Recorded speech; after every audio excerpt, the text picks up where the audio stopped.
ప్రజల కోసమే. ఎందుకంటే ఇది 30 సంవత్సరాల క్రితం ఔజా వస్తున్నది పెద్దవాగు. దాదాపు 20 సంవత్సరాల 30 సంవత్సరాల ముందే నిర్మించిన వాగు తప్ప ఈరోజు ఏ యొక్క పరిస్థితిలో ఉందో మీరు అందరూ చూస్తున్నారు. ఈరోజు ఈ యొక్క బ్రిడ్జ్ యొక్క పరిస్థితి. మరి ఈ పరిస్థితి మా ఇంటి కోసం ఇక్కడ కూర్చోలే, మా పార్టీ కోసం కూర్చోలే. ప్రజలందరూ తిరుగుతుంటారు, ఇతర రాష్ట్రాల నుంచి వస్తుంటారు, ఔజా నుంచి శాంతినగర్ పోతుంటారు, శాంతినగర్ నుంచి ఔజా పోతుంటారు, రకరకాల ప్రయాణాలు చేస్తుంటారు ప్రజలు.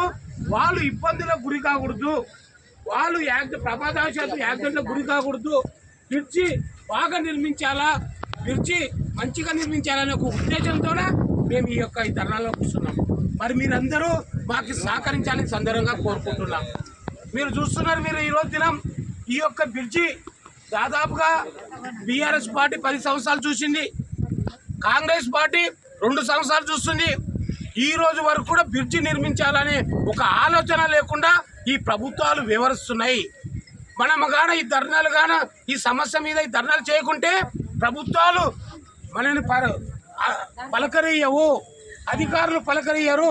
మనం సమస్య మీద స్పందిస్తేనే, సమస్య మీద ధర్నాలు చేస్తేనే అధికారులు మేలుకుంటారు, ప్రభుత్వాలు మేలుకుంటాయి, మన పని జరుగుతుందని ఈ సందర్భంగా మిమ్మల్ని ఈ సందర్భంగా మీకు తెలియజేసుకుంటున్నాం.